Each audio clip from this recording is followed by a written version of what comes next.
Artinya mau bilang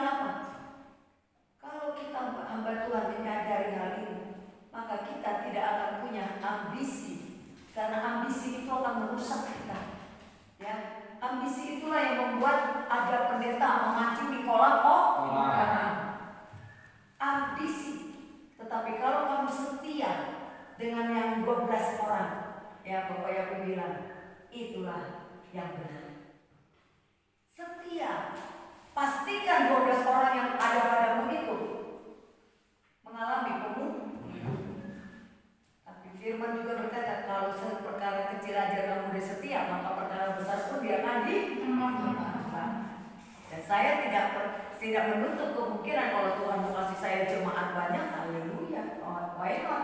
Karena saya sudah terlatih dengan yang sedikit.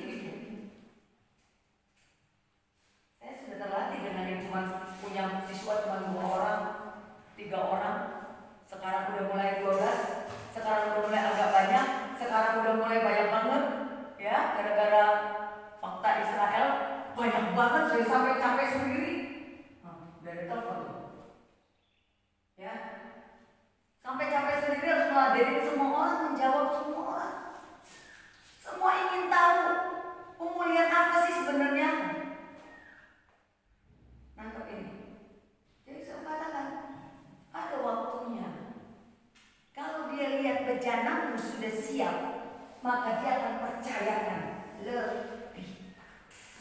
Ya, Bapak Yakub itu luar biasa. Jadi hari ini, kalau kamu ada di Gibeon, saya cuma mau bilang, ini adalah bentuk penggiringan Elohim.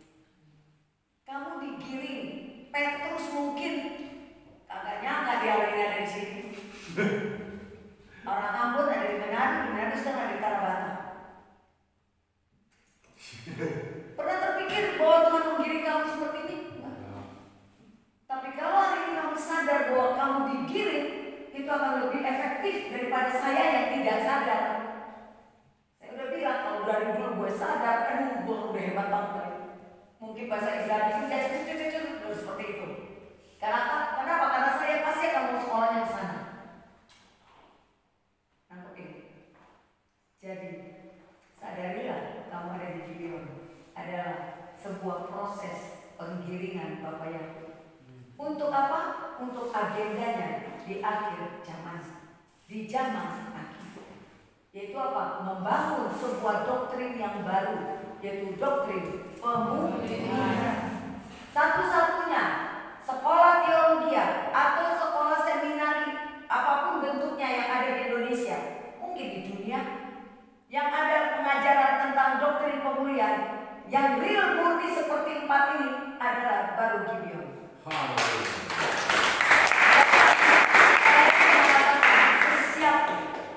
Bersiaplah, ya, penuhi pengetahuan itu dalam pikiranmu.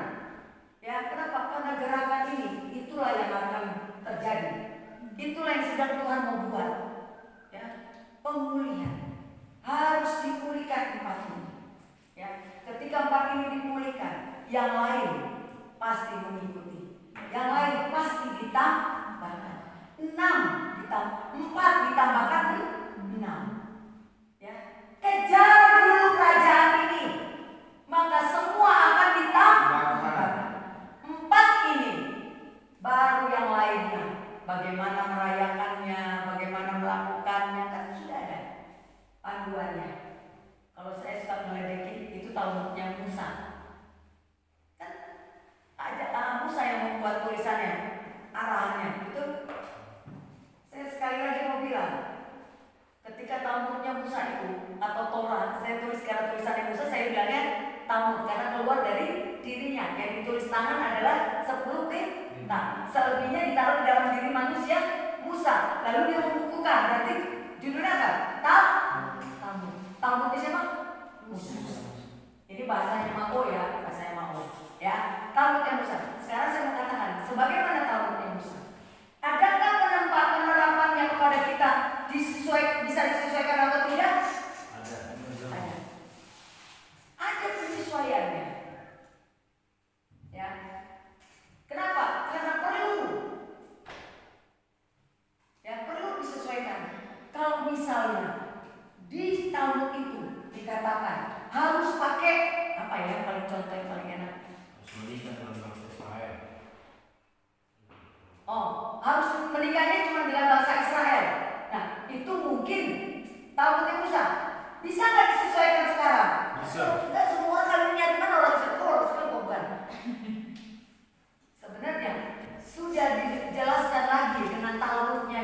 Yesua. Ajaran Yesua apa dia bilang? Tidak, janganlah bersatu yang gelap dengan yang terang.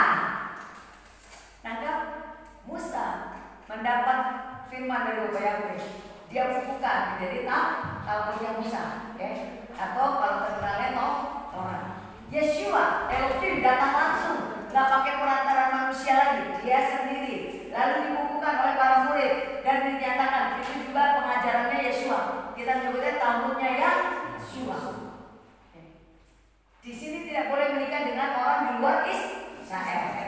Yesua bilang apa? Bukan bicara soal Israel saja, tapi lebih kepada tidak mungkin bersatu yang gelap sama yang terang. Artinya, kalau menurutmu hari ini, mohon maaf untuk yang agama lain, kalau hari ini kau bilang terang adalah Kristen, yang lain kan bukan kan? Berarti kau harus menikahnya dengan apa? Agama apa? Ngerti itu? Itu terjemahan sehari-hari yang gampang. Berlawanan enggak yang Musa katakan dengan yang Yesua katakan? Tidak. Cuma konsep berpikirnya berubah karena situasi di sini dengan situasi di sini sudah berbeda. Tangkap ini.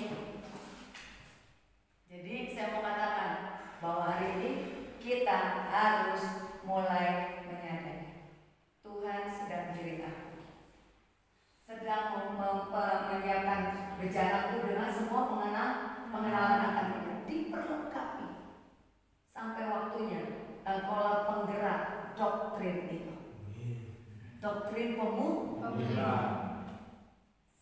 Kita tidak banyak STT lain, sekolah teologi yang lain, sekolah seminari yang lain banyak muridnya. Gibeon enggak, mau sedih enggak.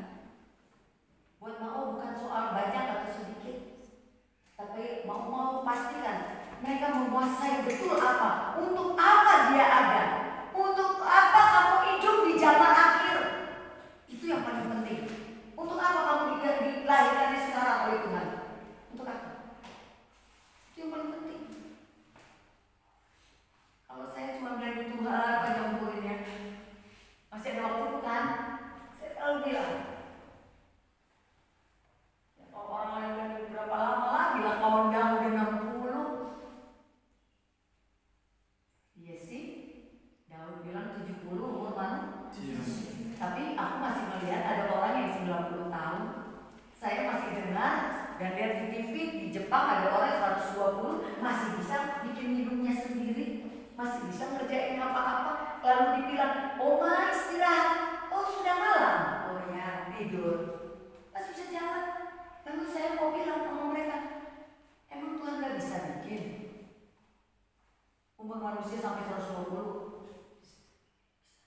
Wah, ingat dia tidak terpola tapi punya pola. Baca di kitab suci, berapa manusia tercatat umurnya terakhir? Ada yang 120.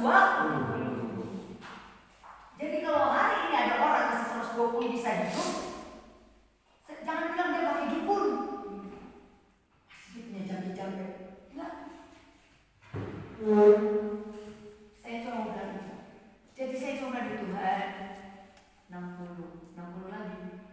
Tapi tetap sehat, tetap bisa jalan, tetap bisa ngomong, tetap bisa ngoceh tentang Injil kerajaan. Saya selalu punya iman itu. Walaupun hari ini saya ngomong, besok saya pergi saya juga nggak tahu. Tetapi saya selalu punya ini. Saya bilang kalau saya hidup, engkau meningkat tak berarti kau punya tujuan. Itu namanya berperkara dengan Elohim. Elohimmu adalah Elohim yang setia. Dia katakan mari berperkara dengan aku. Artinya dia adalah Elohim yang fair. Dia tidak menutup dirinya. Dia fair. Yuk kamu mau umur berapa? Boleh datang minta. Tapi asal kau tahu kau hidup untuk apa. Kalau kau tidak mau umur panjang tapi kau tidak tahu hidup untuk apa, mati aja daripada nanti berdosa. Kan gitu. Iya dong. Kalau kau mau umur panjang, mau hidup panjang tapi gak tahu untuk apa, yang ada kau berdosa, mati.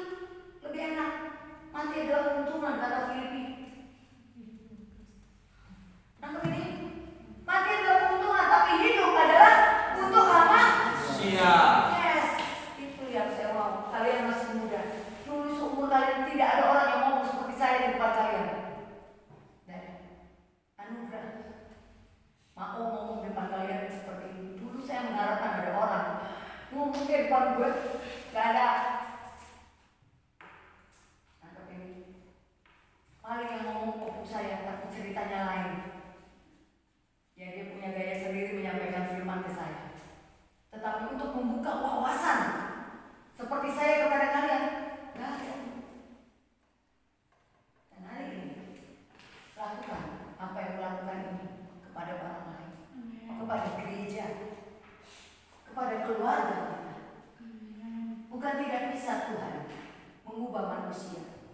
Persoalannya, manusia akan berubah kalau punya pengetahuan. Persoalannya cuma itu. Manusia berubah kalau punya pengetahuan. Dia tidak akan berubah. Contoh.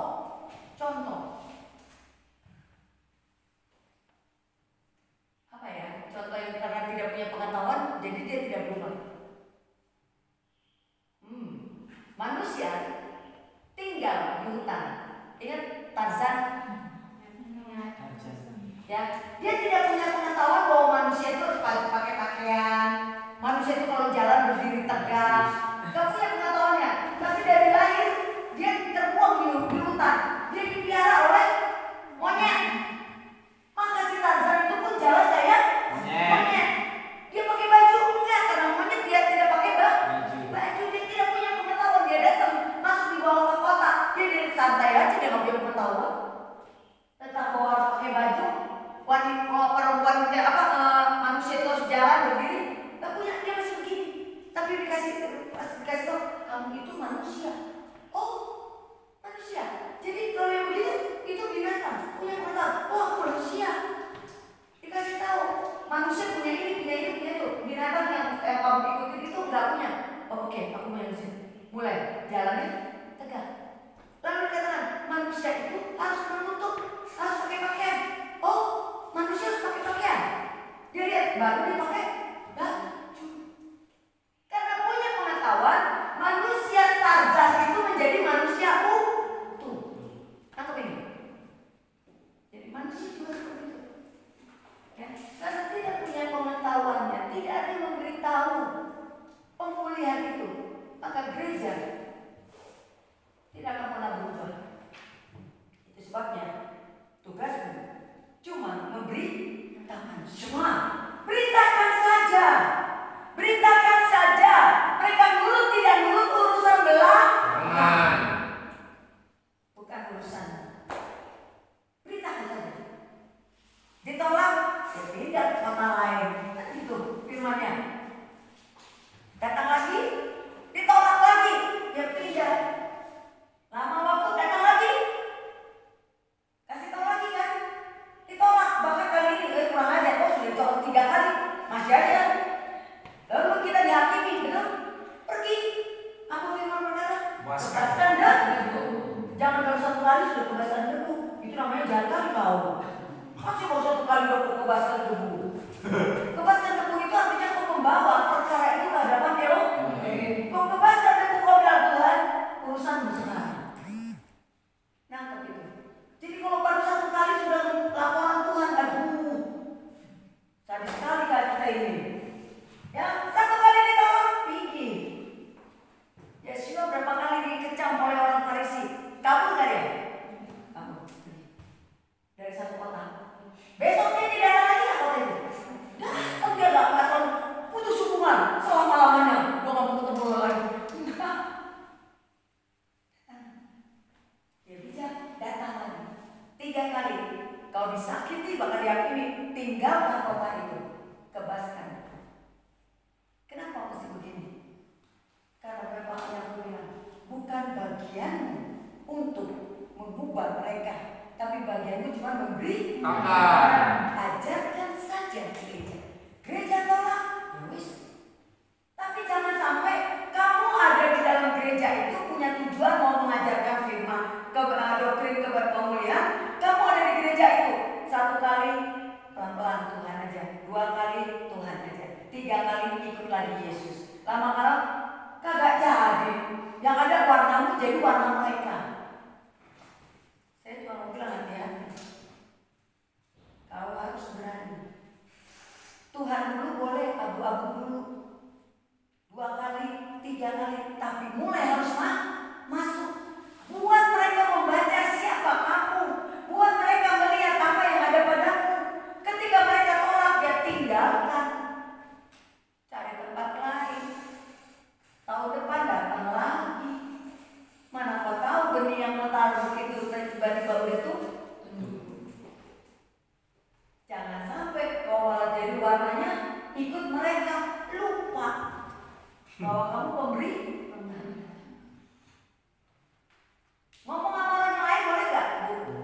luar para Kristen? Boleh. Saya di tempat kerjaan saya punya ada satu kegiatan ya, di mana mereka sekarang tidak berani nggak ngucapin selamat Natal sama saya. Kemarin mereka nggak ngucapin selamat Natal. Saya ngeliatin, kok nggak ngucapin selamat Natal? Kan ibu nggak Natal sekarang. Kalian tahu? Sekarang mereka kalau berani salam, salam sejahtera, assalamualaikum, mereka ikut salam. Kalau dari saya salam bu. Kenapa? Karena mereka udah tahu. Saya kasih tahu. Ternyata mereka ikutin. Lalu mereka juga bilang lagi sama saya bahwa Tuhannya Ibu Onda. Kalau saya ngomong ini, yuk kita doa bersama. Mereka menyebut doanya, lalu Ibu Onda sekalian yang doa. Saya bilang Bashem Yeshua Hamasya Yahweh Sebaot. Mereka nanya, kok buat ibu nggak nyebut A, nggak nyebut Yesus? Saya kasih tahu. Dan hari ini teman-teman saya Muslim tahu Tuhan saya namanya Yahweh. Dia tahu bahwa meterai saya adalah Yeshua. Dia tahu saya nggak pakai salib, rumah saya ada salib. Dia tahu, oh ternyata meterai ya, api ya bu. Tapi apakah mereka percaya itu semua? Enggak. Apakah mereka di rumahnya langsung pakai menorah? Enggak. Tidak. Buat kita hari ini, beritakan saja. Lalu apa untungnya buat mereka? Mereka tahu? Saya nggak mau pikirin. Apa untungnya untuk teman-teman saya yang Muslim tahu? Saya nggak pernah pikirin. Kenapa? Biarlah itu menjadi bagian dari Bapak yang aku. Yang saya pikirin adalah saya sudah menyampaikan apa yang ada. Kenapa? Karena ada waktunya. Ada waktu. Sebelum sungguh-sungguh dia datang injakan kakinya ke bumi dalam kepenuhan kemuliaannya, maka dia akan datang dulu dalam bentuk roh dan kuasa, yaitu Yoel 2. Nangkap? Dia datang untuk semua orang, tidak Kristen, tidak Yahudi, tetapi semua orang. Apapun agamamu, apapun sukumu, dia datang untuk semua makhluk. Dan pada waktu itu, makhluk-makhluk yang mana yang akan dirami dia? Kan itu. Makhluk-makhluk, orang-orang yang didapati sesuai barometernya Bapak Yahweh. Tapi saya tahu salah satunya adalah 4. At least teman saya bisa jadi dapat. Dia sudah tahu yang 4 ini. Kalau ukuran baik buruk, ketua Bapak Yahweh. Buktinya penjahat yang kiri kanan aja, ya salib. Kalau mau ngomong, disalib penjahat, udah pasti neraka ya, betul? Nggak ada waktunya lagi buat dia betul, nggak ada waktu. Tapi hanya ngomong, lu jangan gitu, jangan hakimin dia, kita penjahat, dia mah belum didapatin, belum terdakwa benar, istilahnya. Hanya ngomong gitu. Tuhan Yesus bilang apa? Hari ini juga kau bersamaku. Nangkep ini. Urusan itu bukan urusan kita, tapi kita punya hikmat, punya pengertian.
pergerakannya dia. Ya, untuk Yoel 2 itu dicurah. Kita nggak usah bilang dulu dia datang, tapi Yoel 2 dicurahkan.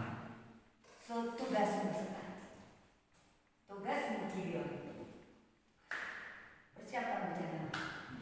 Ya, siapkan bencana. Ini bukan waktunya bersantai. Anak muda ini waktunya. Ingat Timotius, jangan karena kemudahan orang melecehkan engkau.